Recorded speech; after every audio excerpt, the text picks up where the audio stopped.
What's happening, guys? Kenny here again, and today I've got another unboxing and first impressions for you guys. I'm sure you guys already know what knife this is if I did put it in the description. And just so you know, I am opening this with the Firetac slash Ferrum Forge Mordax 2.0. Get right into this, guys. Don't want to waste your guys' time. Get rid of all these peanuts. I did pick this guy up from GP Knives, guys. So I think this might be the first time I ever bought a knife from GP, but they seem to be a pretty reputable company, and they seem to have really good deals on knives at times. The shipping was very fast, and customer service seemed to be done very well. It did come with this field note free. It is right around the holidays when I'm filming this, so they have a bunch of stuff going on like Black Friday and all that. And that's actually why I picked this guy up. It was on sale. I'm going to remove the paperwork with my name on it. Did get this candy cane. Goes with the time of the year it is. Alright, now that I got my paperwork off of the box, I'm gonna go ahead and bring this box in. You guys see what this is all about. We do have a Hinderer, and yeah, it's pretty nice field notes, guys. Pretty cool. I don't really carry field notes on me, but maybe I'll try. But I don't think it's something personally that I would, use often during the day. So I'm gonna go ahead and get the box open. This was actually, I was really intrigued by this knife, and I've been really wanting to try one due to my buddy Clint over at Alchemy One, always telling me how much he loved his. That's right, guys, this is a Firetac. These are actually, they don't get a whole lot of hype. It's not a lot of hype surrounding these knives, and they don't get a lot of really positive reviews. I don't think there's a lot of guys that actually have this knife, so I really wanted to try one, especially with the positive words from Clint. Let me go ahead and put this plastic back away. Hand assembled and tuned by Kim Johnson. Thank you, Kim. Let's see how you did. Alright, let's get that out of the way. So first things first, just looking at the knife, seems to be very well done. This is the stonewash finish, not the working finish, which I really like the stonewash finish better than the working finish for the most part. Seems to be very well done. First things first, looking at the G10, guys, I don't know how well this is going to come through, but there's definitely some inconsistencies that are going to be kind of hard to point out. It's almost like where this is probably some type of mold that has this pattern in the mold, and it almost seems like there's some spots that aren't as, it doesn't show. See that? How some spots here you see there's like holes, and some spots where it almost looks like it's filled in, and you can see it right here as well, almost where like the texturing looks like it's filled in with the resin. I don't know what that's from. That might be why these were on sale, but it's really not something that bothers me at all, guys. I'll probably never look at that again after this video, but I do want to, I want to show you guys everything I see. There is a little bit, you can see where this isn't match up just perfectly, but nothing that bothers me really, but definitely something to note. To be honest, with Hinderers in general, I don't really think of Hinderers as like the fit and finish king. You know, like I kind of think Chris Reeve definitely has more of the edge in that sense. I think that their fit and finish is just better overall. But Hinderer is just the build quality. I really do appreciate their build quality, and everything's really solid, including like lockup and the action and all that. Everything's usually really solid with the Hinderer, and that's really where that value comes from, is just the build quality. You know, I've seen this in other videos where you have this pivot kind of sticking up proud. It's not super ideal. It's not ideal, and it's not super attractive, but not something that I think is going to bother me. You can also see the gap there.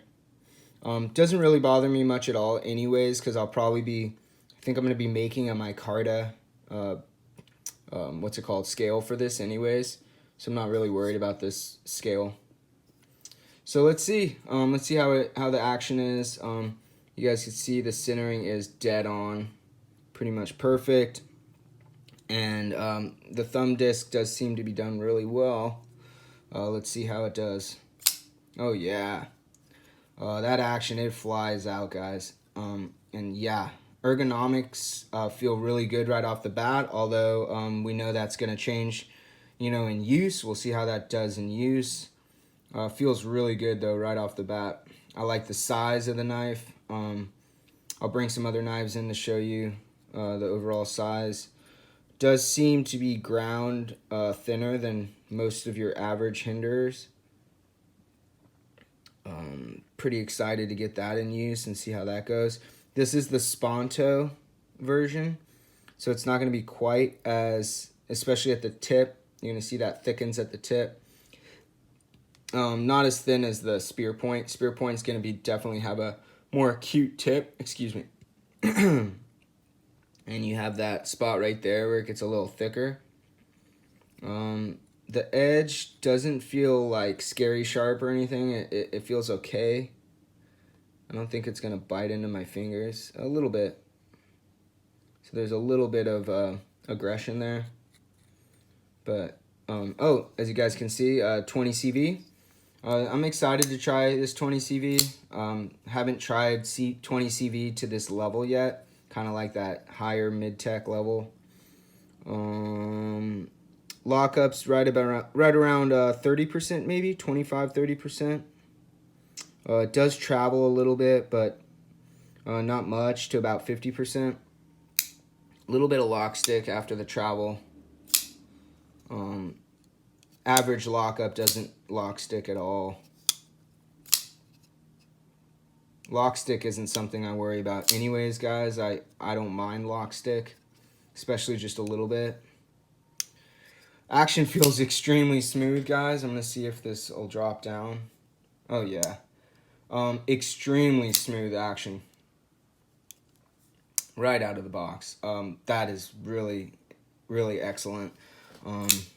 Just feels excellent. Really nice and smooth. Detent feels really nice. Let's see. Yeah, sucks it in pretty nice there. Just really feels awesome overall. And yeah, that action's just so smooth. Really enjoyable. This is on phosphor bronze. I'm sorry, phosphor. This is on the Nylotron. Not Nylotron. It's like the... This is like your standard Teflon washers that Hinderer uses. Guys, I don't know why everyone wants them to go to bearings, to be honest. I think the nylon wash or the Teflon washers is really where Hinderer kind of sets it apart, where it sets it apart, like Emerson. Everything these days is bearings and flipper, and I honestly, the fact that these are Teflon and are just as smooth as most phosphor bronze washers, or even smoother, I think, as far as feel goes, than phosphor bronze washers or bearings. They have such a smooth, cloudy feeling. I actually prefer these to actually most everything else, to be honest, at this point. It's just the feeling they have. And then you don't even have to worry about You don't have to worry about oiling it or anything like that because they're self-lubricating. So you don't have to put anything on your knife. You don't have anything that attracts dirt. You can rinse it out and not have to worry about re-oiling. It's just, there's a lot of positive things to the Teflon washers, and I wish that Hinderer would just stick to this and not even worry about that Gen 6 stuff, because the Gen 6, now you're talking about a bunch of different things trying to work within the same tolerances. It doesn't really work out that well. So I can get more into that in later reviews. I'll be talking more about that later. I think I'm going to have it on my mind with bearings versus washers just because of this. But yeah, first things first, or next thing I want to do is kind of show you a few size comparisons to give you guys an idea of how big this knife is. Here's the XM18. This is the 3.5 version. This is the skinny, as you guys can see right there. This is the slicer, no choil. Really just relatively, it's relatively similar size knife, but a little bit shorter, probably about a 1/2 inch overall. And then I'll go ahead and bring in another, this is a XM18 full size, the 3.5, but the regular thickness. And you can see these are pretty much exactly the same size. And you can see that these are exactly the same size. So you'll know that obviously if this is a little bit shorter, your full-size XM18 will be as well. But yeah. So in saying that, I'm going to go ahead and pull these off the screen. Go ahead and bring in another knife that a lot of you guys that are probably watching this have, which is this is the large 21 Spanto, very similar size knife. Pretty much getting the exact same size, as far as like blade length, cutting edge, everything's really similar on these two knives. Grip size. Another similar size knife and price point. This is the Marauder, the Slim Midi Marauder by Medford. And then I'll go ahead, since this is right here, we'll just go ahead and put that up there. That's the Mordax, really similar size knife, but it has a choil. And then, yeah, just for good measure, I'll show you a few of, a lot of you guys are going to have these because they're just the cheaper options. I know if you're looking at this knife, you probably have knives in this, range already. But here are, this is the Benchmade Bug Out and the Spyderco Manix 2. These are both similar size knives as far as length go. The Manix 2 is obviously a larger knife and is still a little bit shorter than the Firetac.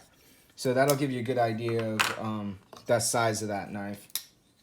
And as far as thickness in the pocket, it's very similar to something like your, just like your Chris Reeve. Really similar thickness to the Spanto. Very, very similar. Actually, probably dead on. Then you add the inlays. It's a little bit thicker. Yeah, really close. So you know how that's gonna feel. Weight wise, you guys can look at the specs. It's right around 4.2 ounces. It does feel that way. It feels a little bit lighter in hand than like your average, knocking shit over, than your average Hinderer XM18. But yeah, guys, I switched. These are all Gen 6s that I have switched to the nylon washers because I really like the nylon washers much better than phosphor bronze or bearings. The bearings, guys, in these, I do not like them at all. It just doesn't have the right feel. I would rather have the Teflon washers. So, saying that, kind of going to wrap this up here. I do want to show you guys how sharp this is out of box. I have a receipt paper right here.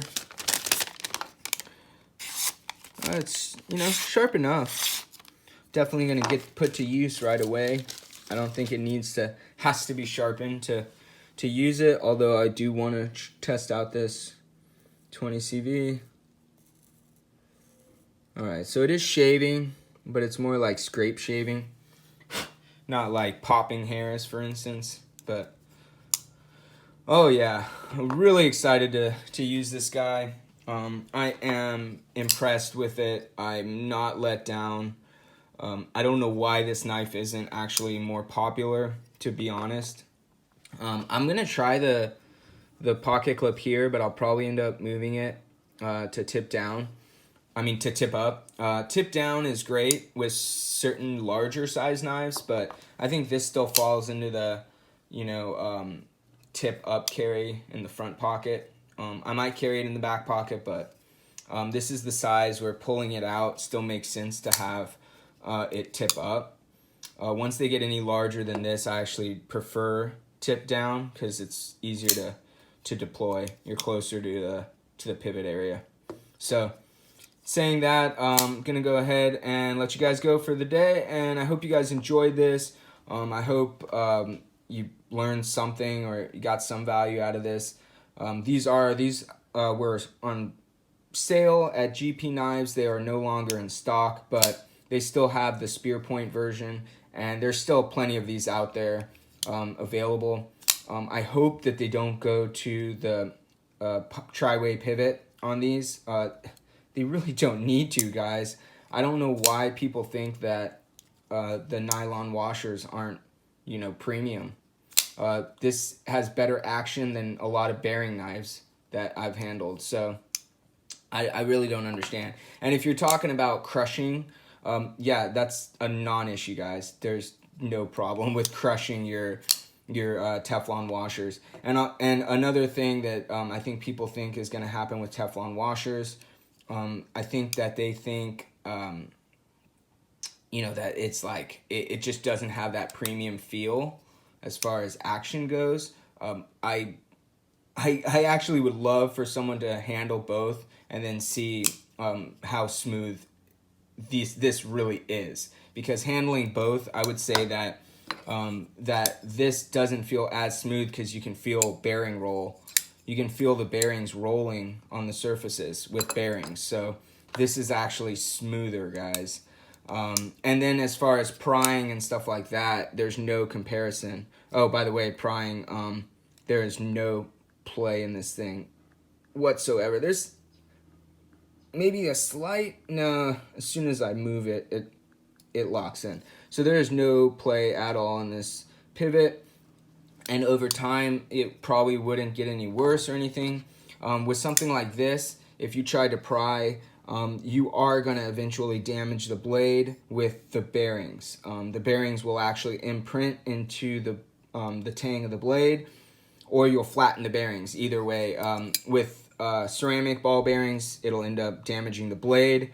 With steel ball bearings, you'll probably end up flattening the bearings. So either way, guys, this just isn't made for, that harder use, where something like this, you should have no issue with damaging the blade or damaging the washers. If you do damage the washers, that's an easy fix. So, and with Hinderer's warranty, you'll have no issues. So I hope this, again, here we go, another 3 minutes, but I hope you got some value out of this. Guys, go pick these up if you have a chance. If you like Hinderer, if you like this model, I would say go for it. I will have a hype versus reality on this eventually, but just first impressions, I am super impressed. So thanks, guys, for watching. Thank you, Clint, for kind of just giving me that push I needed to grab one of these. And then, yeah, thanks, everybody. Thanks, GP, for great customer service and quick shipping. Have a great day, guys, and I will see you on the next one.